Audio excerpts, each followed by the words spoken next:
The sidewalk cracks on Columbia Road are something I have memorized by now.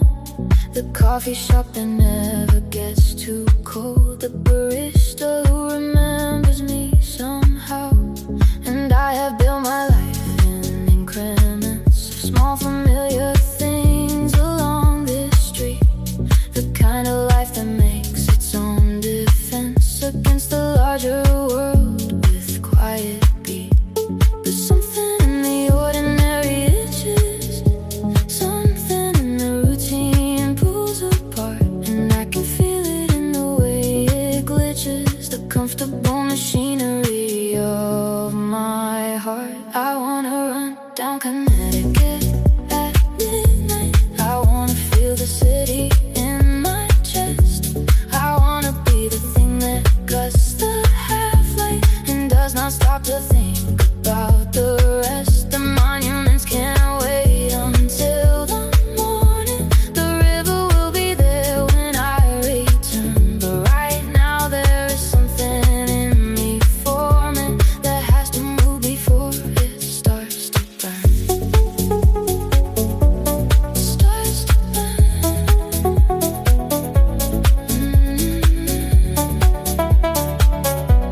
Starts to burn. The gym, the desk, the same route every Tuesday. The podcast and a sensible lunch break. And I have optimized myself to lose the particular itch that keeps me up at daybreak. But it comes back like the Potomac current, insistent underneath the polished day.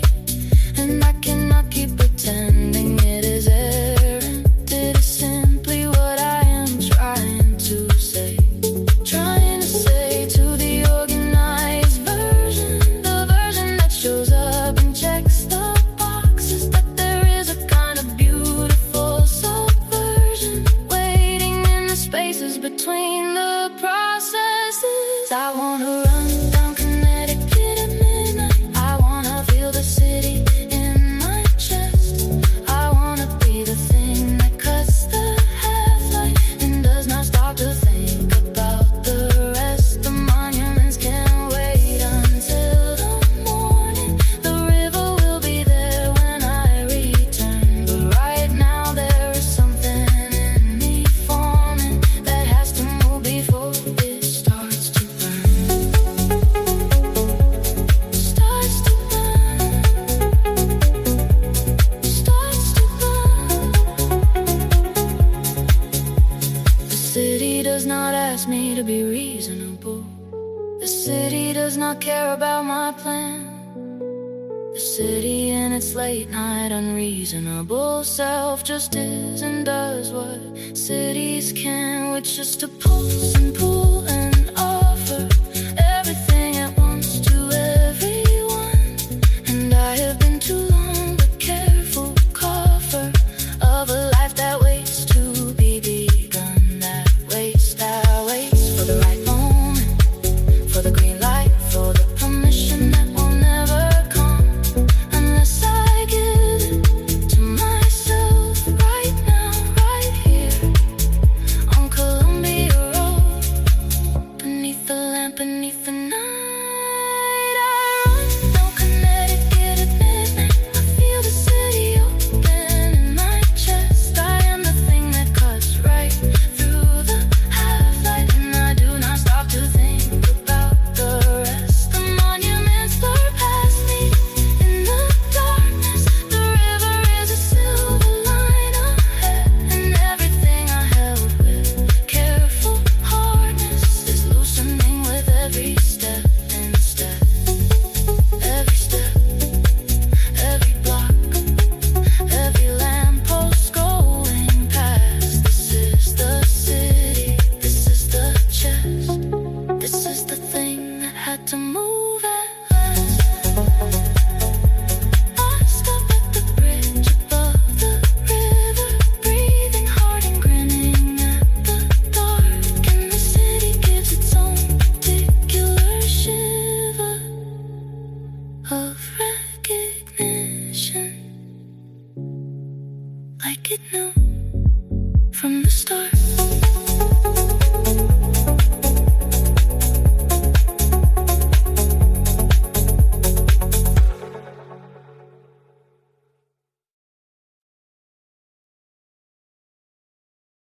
Sidewalk cracks on Columbia Road are something I have memorized by now. The coffee shop that never gets too cool, the barista who remembers me somehow. And I have built my life in increments of small familiar things along this street. The kind of life that makes its own defense against the larger world.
At the end of the fiscal year has a particular exhausted grace, and I have learned to read it in the clear tiredness of every familiar face. The staffers with their badges and their coffee, the lobbyists with their comfortable shoes, and everyone is managing their toffee, brittle composure and their morning.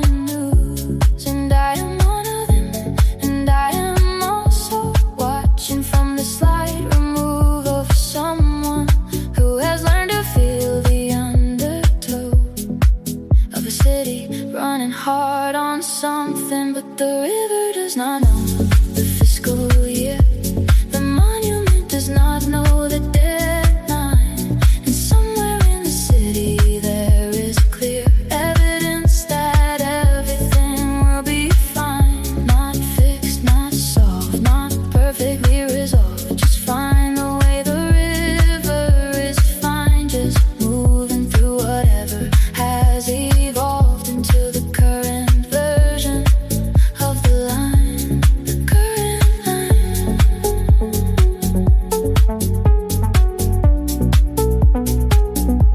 The current line.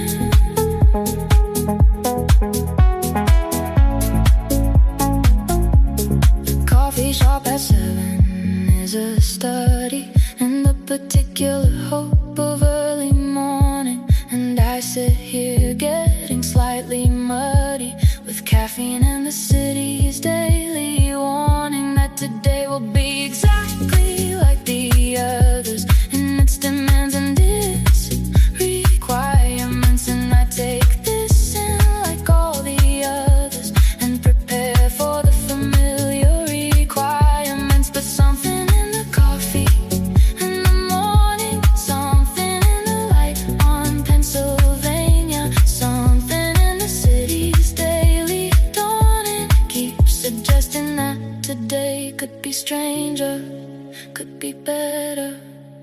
be something else, but the river does not know the fiscal year. The monument does not know the deadline. And somewhere in the city there is clear evidence that everything will be fine. Not fixed, not solved, not perfectly resolved. Just find the way the river is fine. Just moving through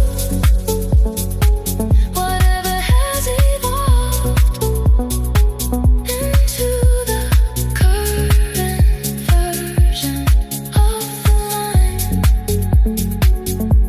The city has survived its other fiscal years, its other deadlines and its other weights, and it will survive this one with all its gears, still turning through the monuments and gates, the gates of power and of marble standing still after everything that came before, and not finding that a kind of landing place, a place to put the tire down just for a moment, just for the length of a coffee on Pennsylvania in the morning before the city asks again for everything I have. I give it what I have, I always do.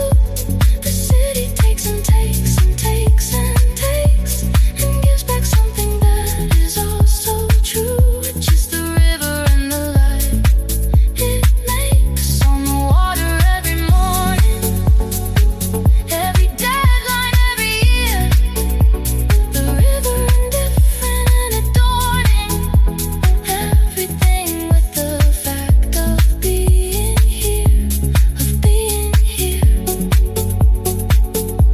regardless of moving.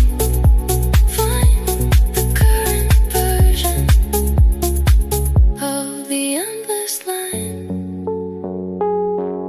The coffee shop fills up by 8:15.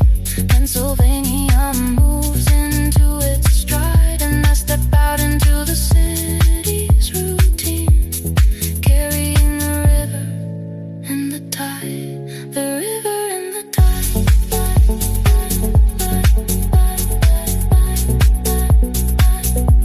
The river and the tide.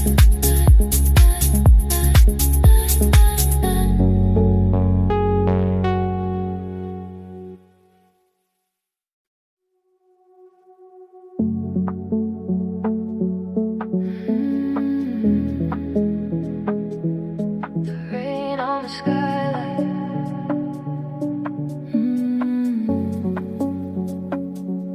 The rain on the skylight of the reading room makes a sound that is entirely its own.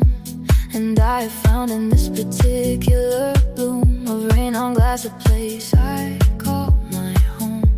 Not home the apartment, not home the city, but home the state of mind, the frequency of being somewhere that receives you pretty much exactly as you happen to be, as you happen to be on a rainy Tuesday, as you happen to be with nothing urgent, as you happen to be in the particular way that rain on glass makes everything convergent. Rain on the skylight, rain on the city, rain on the marble and the monument, rain on the particular and the pretty and the less than pretty and the permanent. The Potomac takes the rain without complaint. The city takes it in its various ways, and I sit here with the rain, sound like a saint of nothing in particular these days.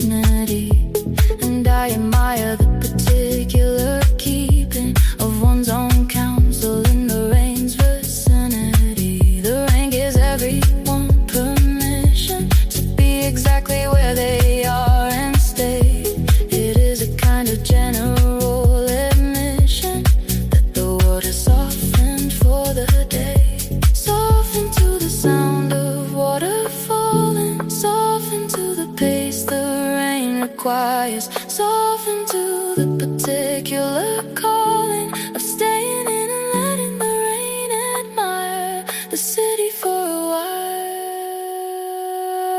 Rain on the skyline, rain on the city, rain on the marble and the monument, rain on the particular and the pretty and the less than pretty and the permanent. The Potomac takes the rain without complaint. The city takes it in its various ways. And I sit here with the rain, sound like a saint of nothing in particular these days.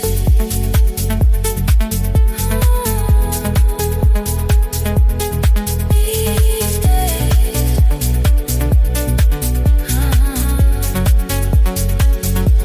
The man wakes up and checks the time and gathers his things with the quiet efficiency of someone who has learned the paradigm of moving through the world with sufficiency and no more. And I watch him go into the rain with his collar up and his book under his arm, and I think that is enough. That is exactly the right amount of life to be carrying through the rain on a Tuesday in a city that the rain has briefly made entirely its own. Let the rain have a seat for the afternoon. Let the rain have the marble and the stone. Let the rain arrive and let it leave too soon, as rain always doesn't leave us. Let the clean smell and the wet street and the particular freshness of a city after rain, which is the freshest thing the city ever is.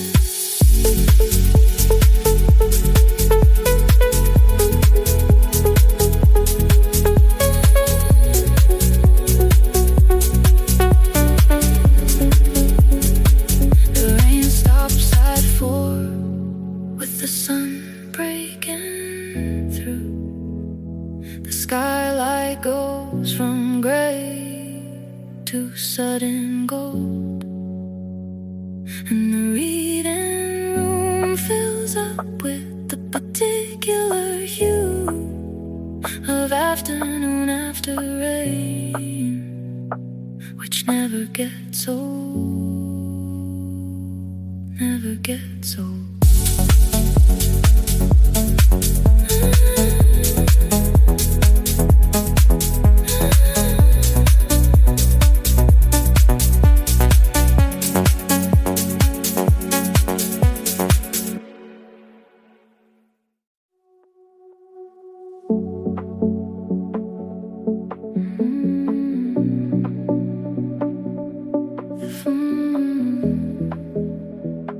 The farmer's market on the mall on Sunday has a different feeling than the weekday city. And I have come here on this particular Sunday to find the version of the city pretty in the way that only Sundays are.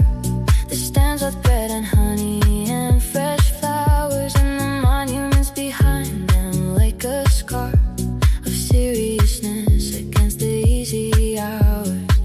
The easy hours of a Sunday morning, when the city gives itself a slower pace, when the marble gets a kind of warming from the people moving at a human race. Sunday on the mall is its own country. Sunday has its own particular law, which is slowness and the fresh bread and the honey in the city scene without its Monday jaw.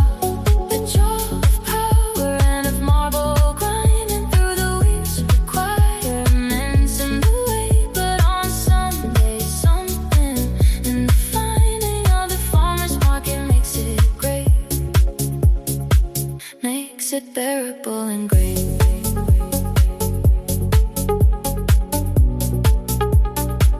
Makes it bearable and great.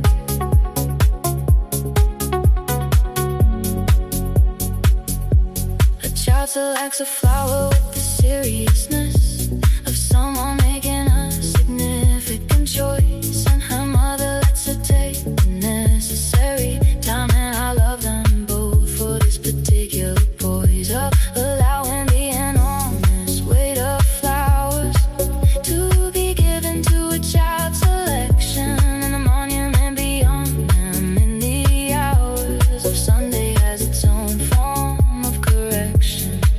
It's correction to the human scale. It's correction to the child and flower. It's reminder that the marble will not fail to be improved by this particular hour. Sunday on the mall is its own country. Sunday has its own particular law, which is slowness and the fresh bread and the honey in the city scene without its Monday jaw. The jaw of power and of marble grinding through the weeks require immense in the weight, but on Sunday something in the finding of the farmer's market makes it great, makes it bearable and great. The child chooses yellow, her mother pays, and they walk back into the Sunday that belongs to them in all the ways that the weekday city does not. And I watch them go, with the flower going yellow against the gray of the monument behind them. And I think this is the city at its most itself. The child and the flower and the monument, and the Sunday that allows all three to coexist without the one overwhelming the others. I buy my bread and my particular honey. I walk the mall at the Sunday human pace. I let the morning be its own small money, spent on nothing but this temporary grace. The flower and the child and the monument, the bread still warm, the honey still thick, and the city in its Sunday element, which is the only version of the city that is not a performance, but a gift. A gift.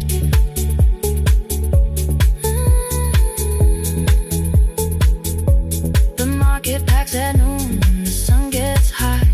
The mall goes back to tourists and their cameras, and I walk home beneath the Sunday sky, carrying bread and honey and the glamour of an ordinary Sunday in a city that forgot to be impressive for a morning and was therefore most impressive of all.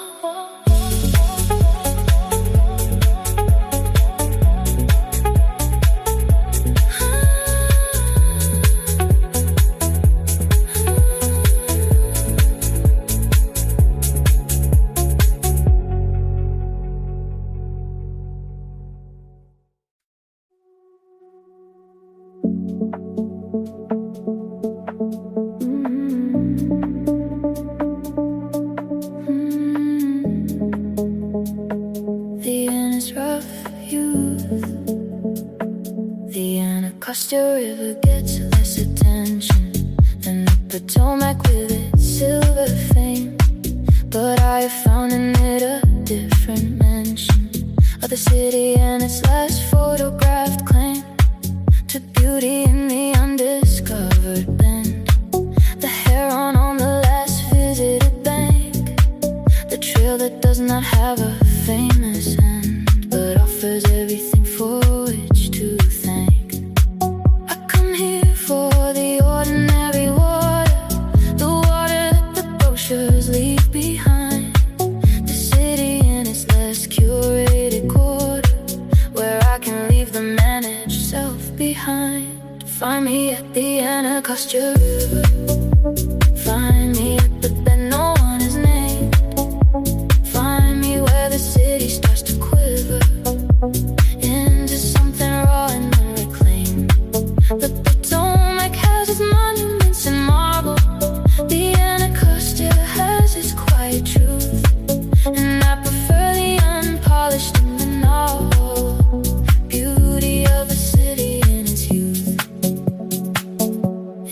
its rough youth.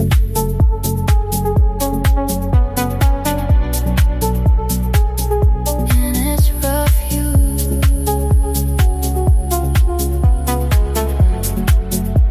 The kid on a bike navigates the trail with the fearlessness of someone not yet warned about the things that make the careful fail, the things that leave the cautious less adorned, with the particular beauty of not knowing that the world requires management and care, and watching go and feel something growing in me, like a wish to be less aware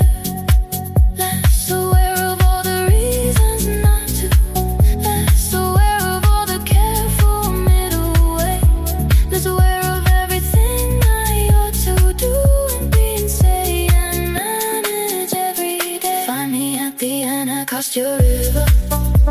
Find me at the bend no one is named. Find me where the city starts to quiver into something raw and unreclaimed. The Potomac has its monuments and marble. The Anacostia has its quiet truth, and I prefer the unpolished and the now beauty of the city in its youth. In its rough youth.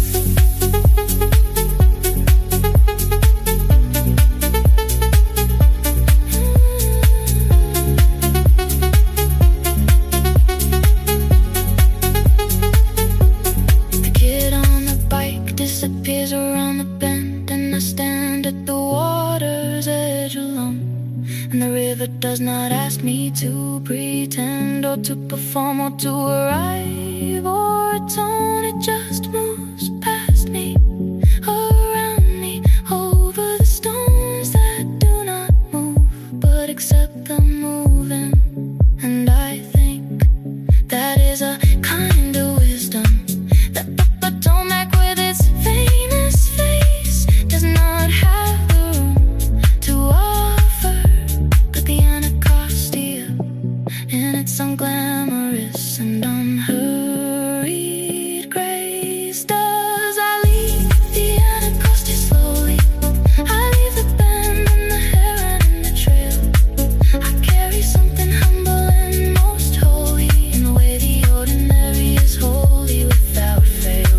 Without the monument, without the marble, without the managed and the manicure, just the river and the kid and the bend and the city, and it's less photograph, most true, most real, most beautiful self. The trail ends at the parking lot at dusk. The Anacostia keeps its quiet run, and I drive back into the city's husk of marble and of power, in the sun, in the going sun.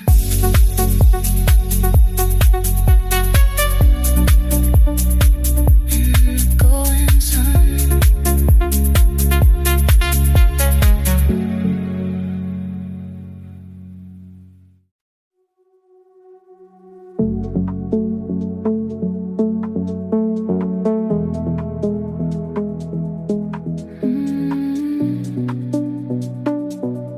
Smiled and wept.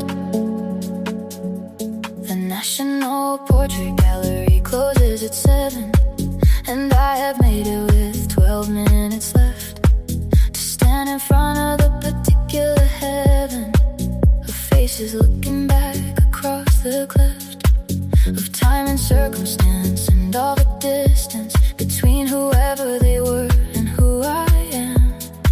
And still there is a particular insistence in the way a painted face becomes a plan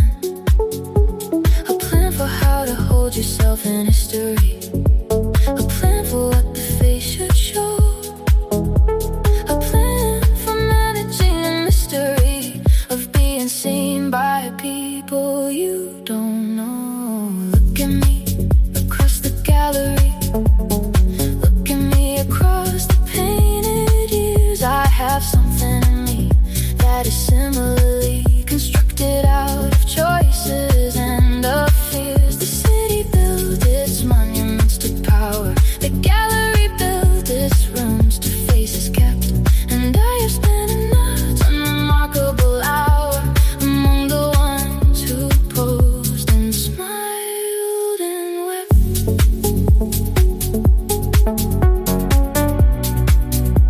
Smiled and wept.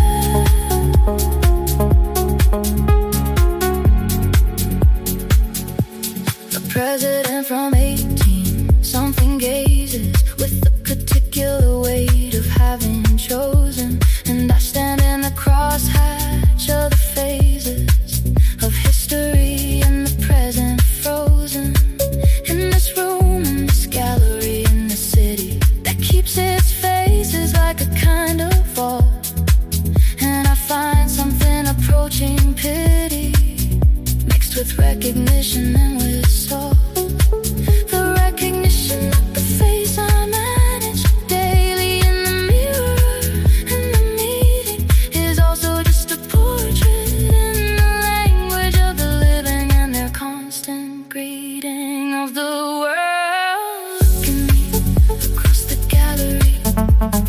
Look at me across the painted years. I have something in me that is similarly constructed out of choices and of fears. The city built its monuments to power. The gallery built its rooms to faces kept. And I have spent an unremarkable hour among the ones who posed and smiled and wept.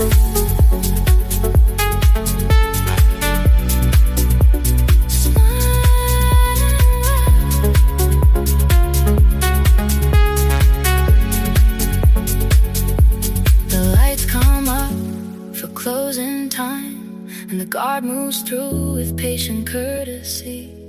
And I take one last look at the paradigm of faces held in their particularity across the years, across the varnish, across the particular arrested moment when someone sat still long enough to be seen, to be kept, to be looked at by a stranger in a future they could not imagine, who finds in their painted face something familiar, something true, something that says we were also just trying to figure out what face to show the world. I walk out into the city, even I carry all the faces that I saw. I carry the particular believing that the face I show is also raw material for something someone somewhere will look at and find familiar in the future. I cannot imagine from here, from this gallery, from the city, from this particular evening in the light.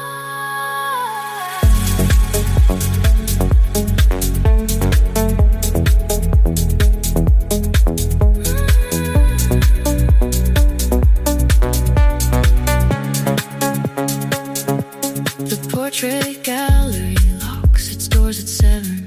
F Street carries on its usual pace, and I walk out into the Washington evening, carrying the weight of every face, every face.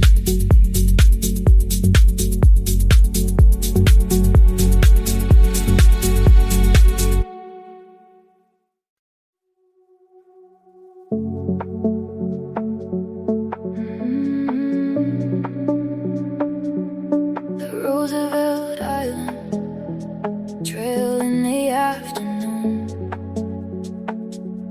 The Roosevelt Island Trail in the afternoon is something that the city keeps for those who need the green, the water, and the room to breathe outside the marble and the prose of politics and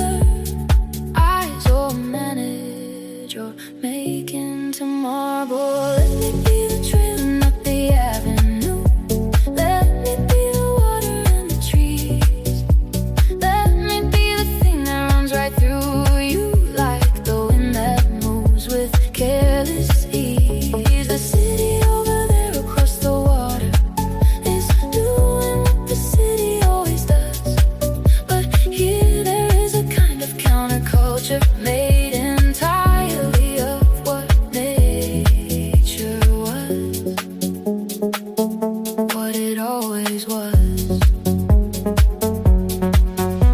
A heron stands in the shallows, absolutely still against the current of the river, and I stop and watch it with the beauty of someone who has learned to let things linger.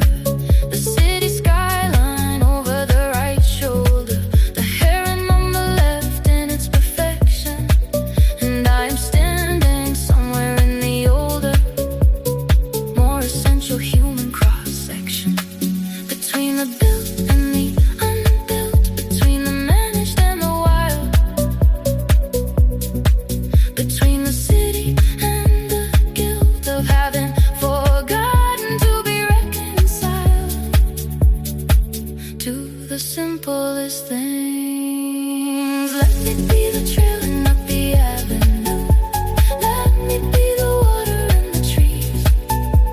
Let me be the thing that runs right through you, like the wind that moves with careless ease. The city over there across the water is doing what the city always does, but here there is a kind of counterculture made entirely of what nature was,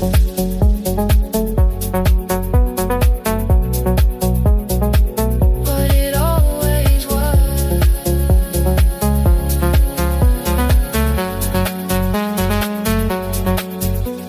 The heron lives without announcement, one moment standing and the next in flight, and I watch it go with the pronouncement of someone who has briefly gotten right with the world, with the water, with the green, with the particular and unrepeatable thing that happens when you stop and the world keeps going without you.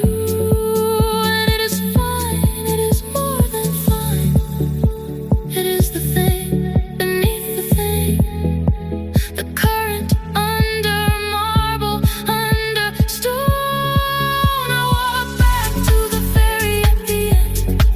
I walk back to the city with the green, still moving in me like a second wind, like the current underneath the sheen of the Potomac going silver in the late afternoon, and the city opens wider,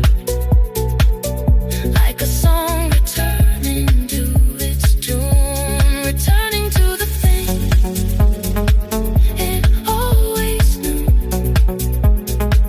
which is that green and water and the trail and the heron and the wind are all so true, all so true.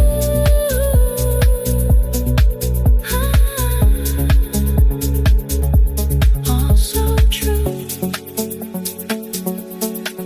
The ferry crosses back at 5 o'clock. The city comes up large across the bow, and I step back into its particular clock, carrying the island somehow. The island somehow.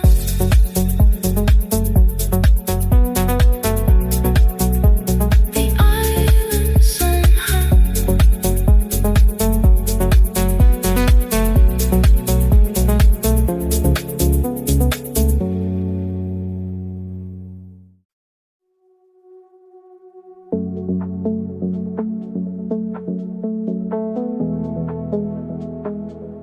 The Capitol One arena empties out after the game, and everyone moves fast, and I am caught inside the crowd's red out of bodies moving toward the exits past the vendors and the merchandise and light of a city in its collective good mood. And something in the post-game Friday night feels like the best of everything pursued and briefly caught and briefly held in the particular joy of strangers sharing the same result, the same collective wealth of individual lives briefly caring. Give me the city in this crowd joy moment. Give me the street outside the arena gates. Give me the high five from the total stranger. Give me the city when it celebrates. The platoon does not know the score. The monuments standing different and tall, but we know that is what the city's for, to hold the joy when it arrives for all.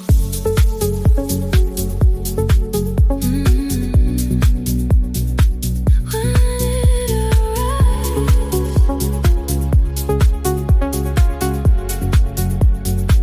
we spill out onto F Street in a wave of red and white and the particular noise of people who have gotten what they craved, which is the collective and communal poise of winning something small and temporary in a city built for larger stakes. And isn't that the thing most necessary?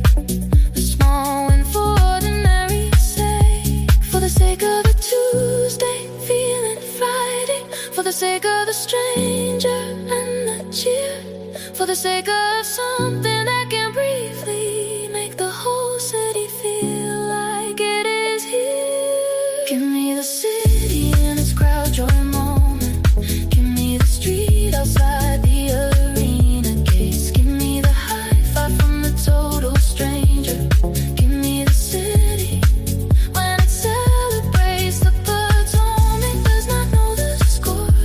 The monuments standing different and tall, but we know that is what the city's for, to hold the joy when it arrives for all.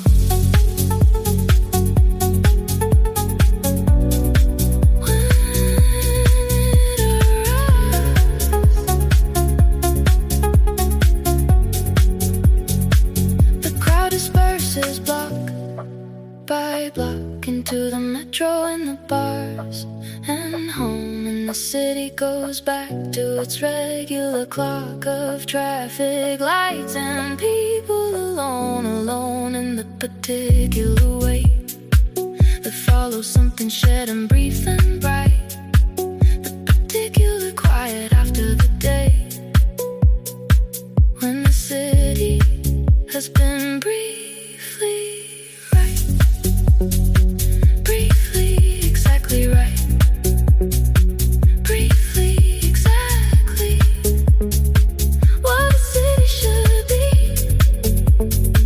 which is a place where strangers share the same small joy, the same uncomplicated victory. I carry the crowd joy home with me. I carry the high five and the cheer.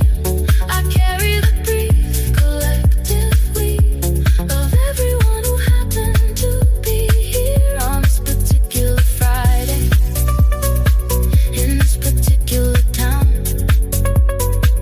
And the city gave us something before it put it down, before it went back to its marble and its manage and its weight. The city gave us this, which is enough, which is great. F Street goes quiet by midnight. The arena stands dark behind its gates, and the city holds the last of the crowd light and the particular joy that dissipates. That dissipates slowly.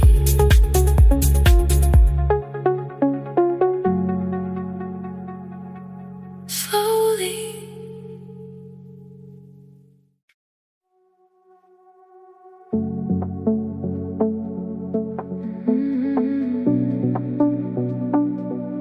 The current line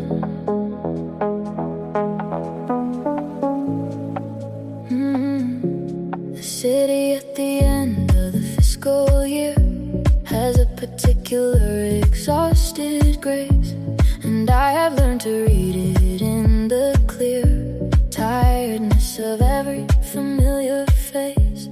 The staffers with their badges and their coffee, the lobbyists with their comfortable shoes, and everyone is managing their toffee, brittle composure and their morning news. And I am one of them, and I am also watching from the slight remove of someone who has learned to feel the undertow of a city running hard on something. But the river does not know the fiscal year, the monument does not know the deadline. And somewhere in the city there is clear evidence that everything will be fine. Not fixed, not solved, not perfectly resolved. Just find the way the river is fine. Just moving through whatever has evolved into the current version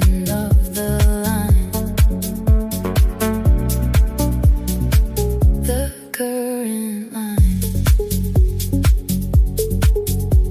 The coffee shop at 7 is a study in the particular hope of early morning.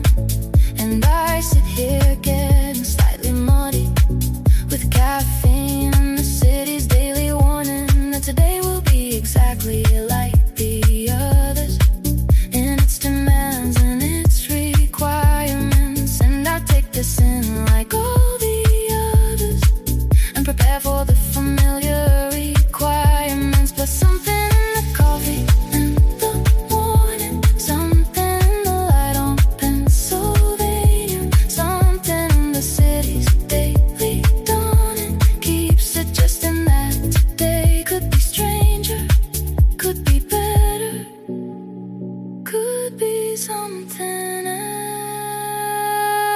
But the river does not know the fiscal year, the monument does not know the deadline. And somewhere in the city there is clear evidence that everything will be fine. Not fixed, not solved, not perfectly resolved. Just find a way the river is fine. Just moving through whatever has evolved into the current version of the line. The current line. The city has survived its other fiscal years, its other deadlines, and its other weights. And it will survive this one with all its gears, still turning through the monuments and gates. The gates of power and of marble standing still after everything that came before. And I find in that a kind of landing place, a place to put the tired down, just for a moment, just for the length of a coffee on Pennsylvania in the morning, before the city asks again for everything I have. I give it what I have, I always do. The city takes and takes and takes and takes and gives back something that is also true, which is the river and the light it makes on the water every morning, every deadline, every year. The river indifferent and adorning everything with the fact of being here, regardless, moving. Find the current version of the endless line.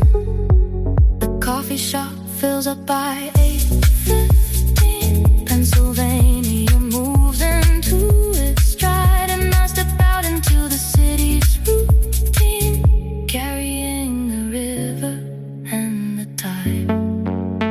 The river and the tide.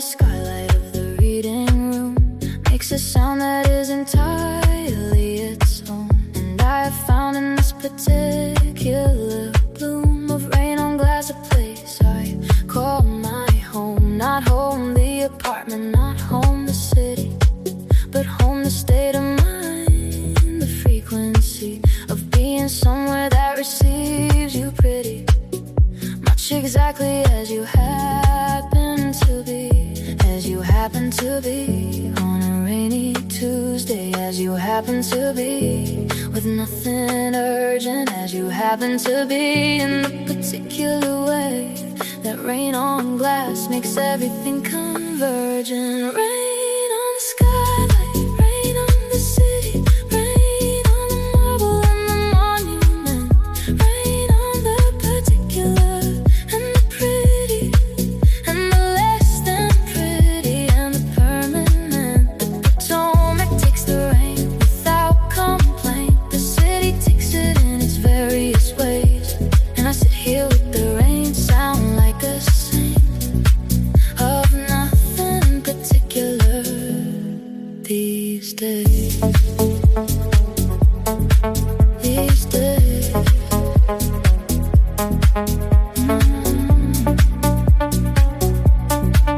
These days. A man across the reading room is sleeping over his open book with dignity, and I admire the particular keeping of one's own counsel in the rain's vicinity. The rain gives everyone permission to be exactly where they are and stay. It is a kind of general admission that the world has softened for the day, softened to the sound of water falling, softened to the pace the rain requires, softened to the particular calling of staying in and letting the rain admire the city for a while. Rain on the skylight, rain on the city, rain on the marble and the monument, rain on the particular and the pretty and the less than pretty and the permanent. The Potomac takes the rain without complaint. The city takes it in its various ways, and I sit here with the rain sound like a saint of nothing in particular these days. These days. These days.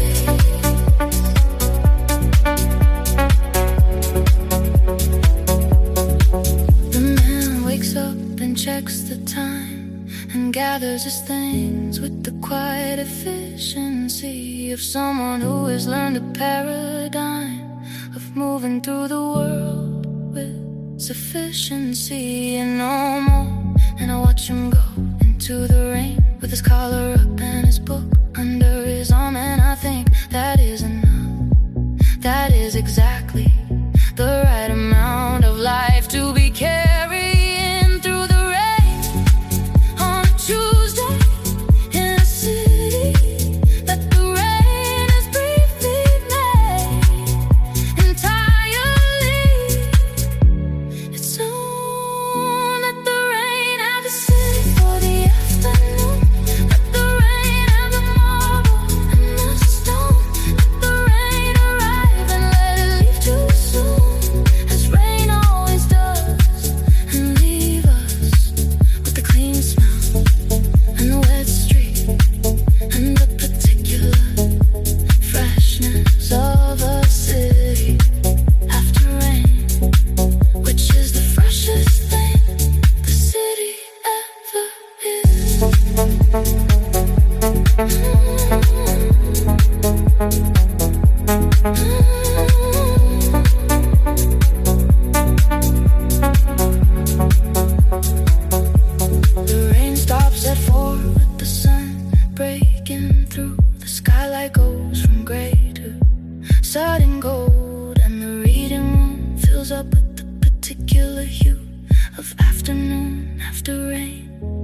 which never gets old.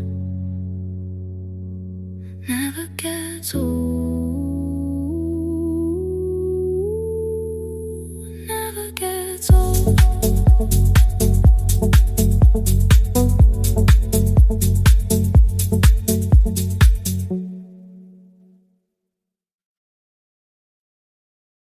Rain stops at 4 with the sun breaking through.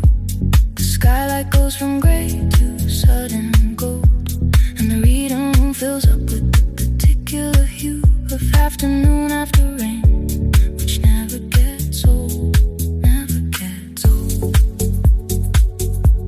Not home the apartment, not home the city, but home the state of mind, the frequency of being somewhere that receives you pretty much exactly as you happen to be.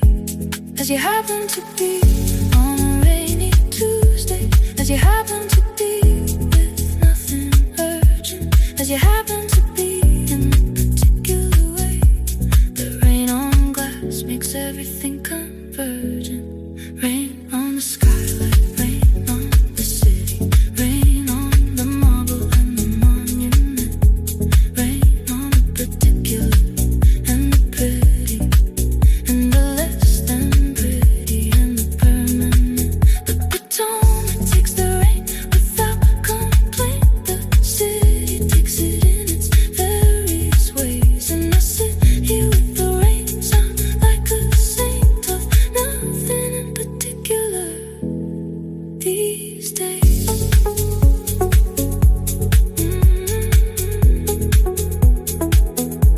A man across the reading room is sleeping over his open book with dignity, and I admire the particular keeping of one's own counsel in the rain's vicinity. The rain gives everyone permission to be exactly where they are and stay. It is a kind of general admission that the world has softened for the day, softened to the sound of water falling, softened to the pace the rain requires, softened to the particular calling of staying in and letting the rain.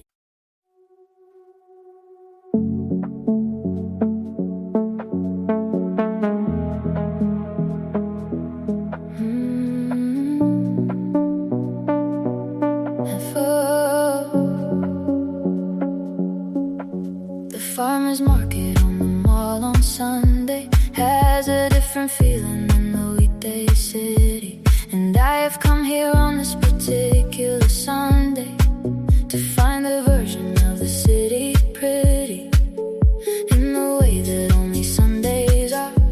The stands with bread and honey and fresh flowers, and the monuments behind them like a scar of seriousness against the easy hours. The easy hours of a Sunday morning, when the city gives itself a slower pace, when the marble gets a kind of warming from the people moving at a human race. Sunday on the mall is its own country. Sunday has its own particular law, which is slowness and the fresh bread and the honey in the city scene without its Monday jaw. The jaw of power and of marble grinding through the week's requirements and the weight. But on Sunday, something in the finding of the farmer's market makes it great, makes it bearable and great.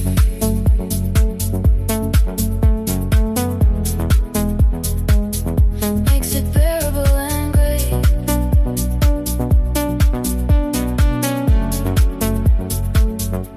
The child selects a flower with the seriousness of someone making a significant choice, and her mother lets her take the necessary time. And I love them both for this particular poise of allowing the enormous weight of flowers to be given to a child's selection, and the monument beyond them in the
child and the flower and the monument and the Sunday that allows all three to coexist without the one overwhelming the others.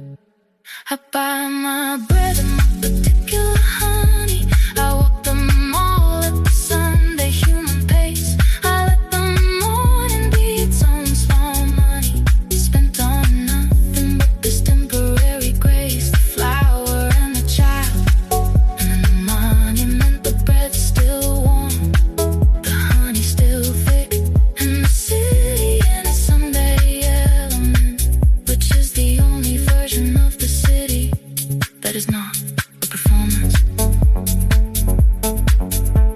but a gift. A gift.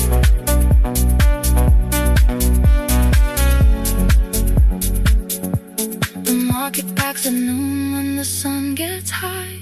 The mall goes back to tourists and their cameras, and I walk home beneath the Sunday sky, carrying bread and honey and the glamour of an ordinary Sunday.